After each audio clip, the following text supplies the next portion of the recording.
Análisis sin compromisos. Opinión independiente.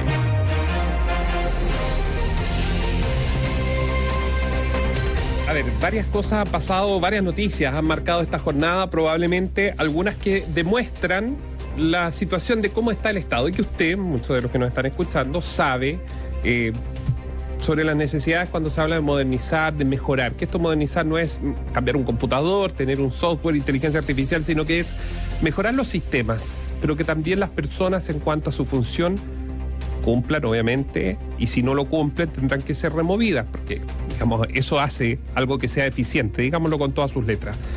Hoy temprano nos enterábamos de una diputada que quería salir del país, iba rumbo a México y resulta que la retienen en el aeropuerto. Le dicen, usted no puede salir porque tiene una orden de detención pendiente. Resultado, la diputada Mónica Arce, el resultado es que se equivocaron en digitar el RUT. ¿Quién se equivocó? Al interior de la Fiscalía, luego el Poder Judicial, porque obviamente cuando se dicta la orden, me imagino que en el Poder Judicial verán o supervigilarán que el RUT corresponde a la persona con nombre y apellido que se está identificando.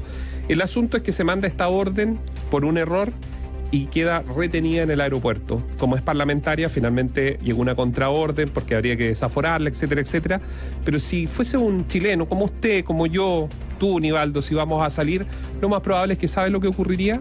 Llegaríamos hasta una audiencia de control de detención donde en estrado se tendría que probar que no soy yo la persona que está siendo requerida por la justicia. Y pasar horas, y entre medio de esas horas probablemente a usted le tocaría estar con delincuentes comunes o delincuentes avesados en un... ¿Sabes lo increíble? Aquí hay un responsable que es la Fiscalía, ¿no es cierto? Y que no se ha hecho cargo de su error.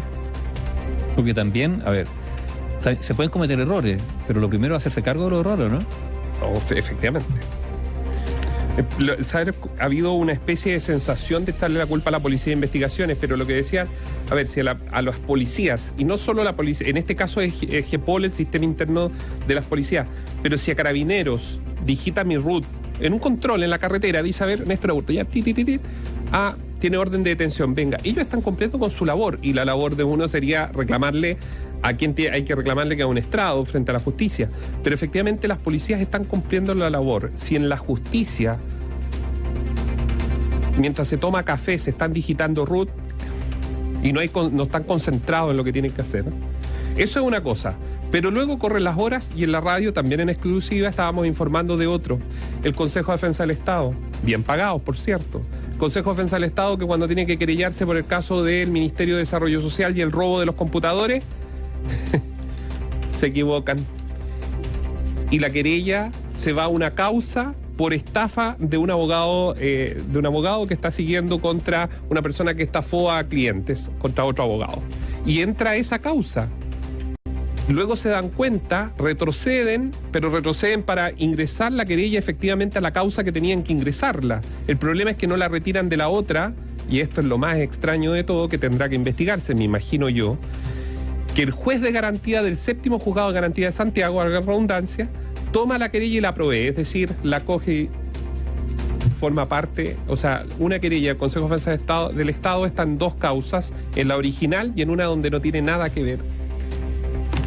Claro, pero ¿sabes lo que pasa? Esa no es demostración de algo. No, bueno, que cojea todo. El andamiaje, digamos, está débil.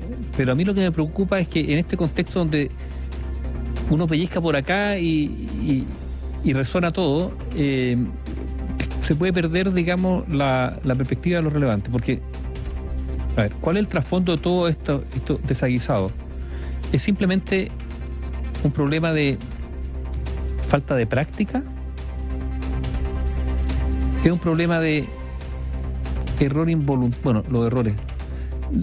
¿De falta de práctica, falta de experiencia?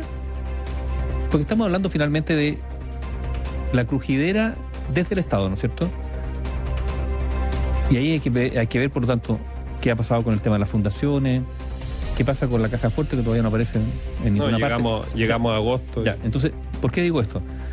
Porque la suma de errores es evidente, pero aquí lo que hay que ver si hay, en algunas cosas que ya no serían errores, si hay intencionalidad o no. Que es lo que hemos hablado de las fundaciones. Es si aquí hubo un esquema, y en algún momento esto lo planteó o lo consultó el senador Insulza, es que aquí hubo un esquema de defraudación del Estado para financiar la política. A ver, para decirlo crudamente. O sea, si aquí hubo un esquema corrupto para financiar la política a través de las fundaciones. Entonces, claro, puede aparecer una figura por acá, otra figura por allá, el computador no sé qué, el error de tipeo, sí, todo eso está. Pero no perdamos el objetivo que en esta maraña de errores, de cosas improcedentes, no dejemos de ver que la sospecha es lo fundamental. Es que aquí se creó un esquema de defraudación del Estado para financiar a la política. Eso es lo que hay que plantearse. Y por eso es tan relevante ver qué ha pasado con la investigación respecto a los computadores, qué ha pasado con la investigación respecto a las fundaciones, etcétera, etcétera. Eso no ha terminado. Al contrario, se corre el riesgo de que sigan apareciendo tantas cosas que finalmente el centro termine, digamos, opacado por este mare magnum de incidentes, de decisiones mal adoptadas, etcétera, etcétera. Entonces, hay que separar la paja del trigo y no perder el foco en lo que de verdad debiera alertarnos, que es la corrupción. Sí, al final, el concepto es la corrupción. Dejemos de lado los errores de tipeo, sí.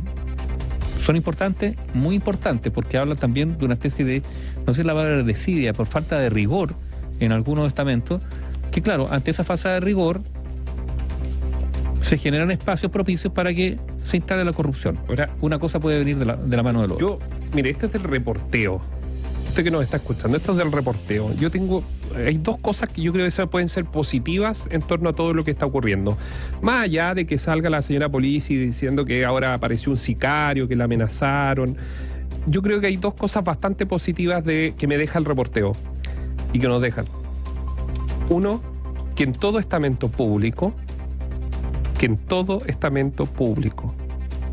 hay personas honestas, sí, funcionarios públicos que quieren denunciar, porque usted no se enteraría y la justicia no se enterarían de estos verdaderos entramados para meter la mano al bolsillo si no fuera por funcionarios públicos probos, honestos, que de verdad se indignan de todo lo que está pasando. No hay que generalizar, y siempre lo hemos dicho acá en la radio, que hay algunos malandras que están y se visten de funcionarios públicos, los hay, con grandes títulos, pasos por universidades extranjeras. Y grandes sueldos. Y muy buenos sueldos. Pero son unos malandros, delincuentes de pacotilla. Y hay otros que están día y noche, como la señora América, subcontratista del Ministerio de Desarrollo Social, que entendió que la situación era extraña de lo que estaba pasando cuando no era su trabajo. Y ella fue la que finalmente llamó a Carabineros. Ese es el punto uno. Y segundo, Aníbaldo, yo creo que la Fiscalía está avanzando. No se pierdan los políticos. La Fiscalía está avanzando. La Fiscalía está avanzando en cuanto al levantamiento respecto al tema de las fundaciones. Van a haber novedades pronto, las van a ver, pero está avanzando. Sí, pero sabes que si uno mira lo que fue, por ejemplo, el caso Cabal, lo que fue el caso Mopgate, lo que fue el caso Penta, hubo una reacción. Por último, no sé, el Estado se crispó. Hoy día sí, pero no tanto. O sea, yo tengo la sensación que a la medida que han pasado los años, ante hechos como esto, la reacción cada vez más tenue. Y por lo tanto, eso es un síntoma muy grave de un cierto acostumbramiento o que la corrupción es menos alérgica que antes. No sé si me explico. Entonces, claro, efectivamente muchas de estas cosas se conocen porque hay funcionarios probos que denuncian, muchos de ellos arriesgando su pega. También hay que decirlo. O sea, todavía hay una capacidad de resistencia al interior del aparato público frente a la corrupción, pero este es un fenómeno creciente. Yo insisto en asociarlo al incremento del crimen organizado, porque el crimen organizado funciona naturalmente generando espacios de poder, entre otros mecanismos, con la corrupción. Una cosa muchas veces va ligado a lo otro. ¿Es alarmista esto? Sí, lo somos, sí, es alarmista, porque es alarmante el incremento de la corrupción y es alarmante el incremento del crimen organizado. Así de simple. Están las cifras, están los datos, ¿no es cierto? Entonces, por eso que es importante que el Estado se dote de instrumentos, pero que además que esos instrumentos se utilicen, porque instrumentos hay para fiscalizar, lo que tú mencionabas, ¿no es cierto? Hay instrumentos para fiscalizar, pero de repente como que no existieran. Hay gente que no quiere hacer la pega, si al final está bien, yo creo estar incluso cuando uno lee esto, es lo que hemos dicho, ¿no? Cuando dice el Contralor que hace varias declaraciones, epítetos, las tenía por aquí, pero entrega unas declaraciones en el Congreso sobre lo que ha pasado puntualmente con estas investigaciones. Acá las tengo. Dice, Contraloría afirma que funcionarios de gobierno no tomaron curso de prueba administrativa. También está lo de... se me perdió con exactitud las declaraciones del Contralor, pero las vamos a estar revisando en Radiograma. El asunto es que ese tipo de declaraciones son las que uno esperaba desde el día 1 en cuanto a la Contraloría. Digo yo. A ver, mira, dice, aquí la tengo, dice, ¿qué dijo por lío de plata el Contralor? Dijo, aquí ha aparecido una nueva forma de aprovecharse los recursos públicos. Acá en la radio, hace aproximadamente 2 semanas, los que tienen buena memoria lo recordarán, hablábamos de Constanza Martínez, DIPRES. ¿Qué responsabilidad? Se lo explicamos en su oportunidad. ¿Qué responsabilidad tiene la DIPRES en todo esto del Ministerio de Hacienda? Mucha, porque resulta que ella es la que firma, más allá de lo que puedan decir, porque Martín, a través de sus periodistas, porque todo esto tiene muchos periodistas, por cierto, dicen muchas cosas, pero si a ella le empiezan a llegar cambio de glosas presupuestarias, aunque sea de la autonomía de los gobiernos regionales, la billetera fiscal, señora Martínez, usted la administra con el ministro de Hacienda. No nos perdamos en esto, porque entonces entreguémosle un Ministerio de Hacienda a cada región para que cada gobernador haga y deshaga con los recursos que estime. Es que las explicaciones se caen. A ver si esto no hay que ser doctor en economía para entenderlo. ¿Dónde está la plata? Se lo pregunta a usted a los auditores. Concentrada en el Ministerio de Hacienda. Ellos son, por algo se le dice, el jefe de billetera fiscal. ¿Cuáles han sido, si usted googlea, cuáles han sido las peleas que ha habido, o las polémicas, digámoslo así, entre los gobiernos regionales y el Ministerio de Hacienda? Es que no les aprueban todo lo que ellos piden, ¿no es cierto? Bueno, aunque sea una ley, si se ve que aquí los recursos, algo está pasando, debería al menos levantar la mano. Pero resulta que la señora Martín y compañía, y esto incluye al ministro de Hacienda, nunca advirtieron de que habían cambios en la glosa presupuestaria, violando todos los mecanismos que se habían establecido en estos proyectos de ley cuando hablamos del presupuesto 2022. ¿Por qué? Porque resulta que después nos enteramos, y esta es mi opinión, nos enteramos de que lo mismo que estaba pasando con las pinturas de fachadas, la señora limpiabancas en el Biobío, también lo estaban haciendo con las glosas propias del gobierno, con la entrega de fundaciones como Democracia Viva en Antofagasta. O sea, la máquina se había empezado a aceitar. Martínez ha hablado, silencio sepulcral. Claro, le pregunta qué podría decir. Yo creo que tiene harto que decir. Y yo creo que va a llegar el momento. Es que la van a obligar a decir. No estoy perdido en esto. Va a llegar el momento, Nivaldo, en que ella, con Miguel Crispi, del segundo piso, cuando era subsecretario de Desarrollo Regional, van a tener que comparecer en su declaración ante la justicia. Ese momento va a llegar. ¿Eres optimista? Es que va a llegar, Nivaldo. Los auditores me cobrarán después lo que les estoy diciendo, pero va a llegar el momento en que ellos tendrán que declarar. No estoy diciendo que tienen que ser formal. No. Estoy diciendo que va a llegar el momento en que ellos tendrán que decirle a un fiscal de la República qué pasó con las glosas presupuestarias. ¿Por qué se hicieron y deshacieron con las glosas presupuestarias de la ley de la República?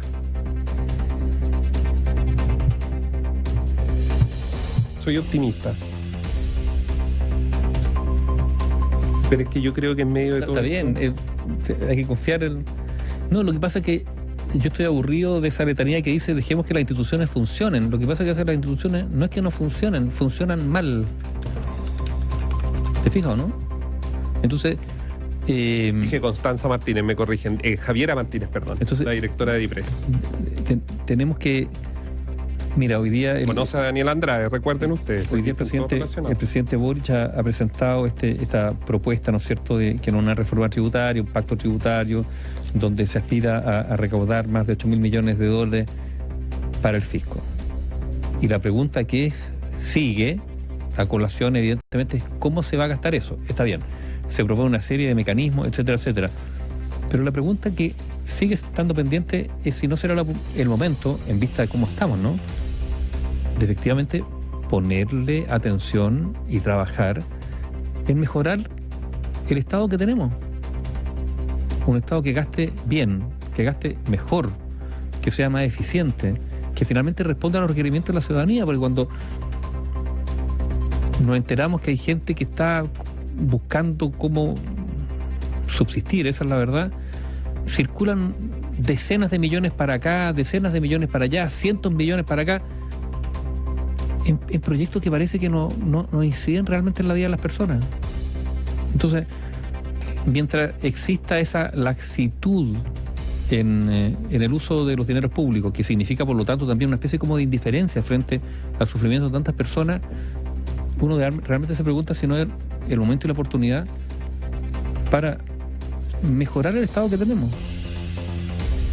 Y de ahí está bien, tendrá que recaudar más. Mejorar el Estado que tenemos, Nivaldo, pasa por algo bien complejo y lo dicen en privado los ministros. Por terminar con los beneficios. Por ejemplo, Gendarmería. Cuando se habla que Gendarmería de Chile, que sabemos que la corrupción, lo dicen los propios que han trabajado ahí, que trabajan ahí, gente de buena voluntad, que está ahí, siempre nos está contando lo que ocurre dentro de Gendarmería.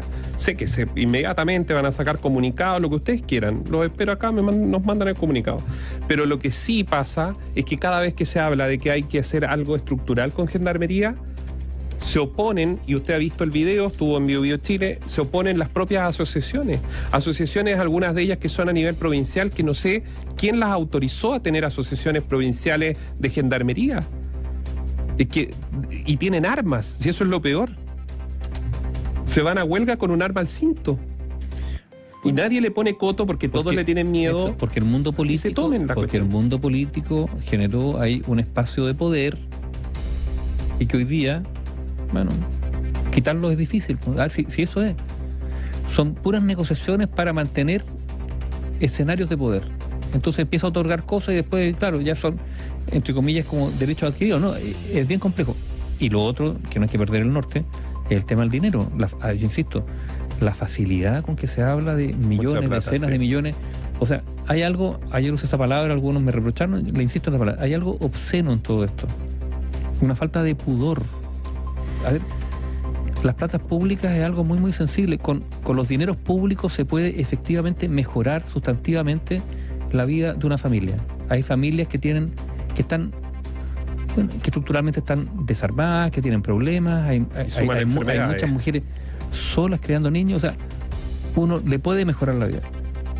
Entonces, hay que ser muy criterioso y muy riguroso en el gasto de esos dineros porque tú puedes efectivamente cambiar la vida de una persona.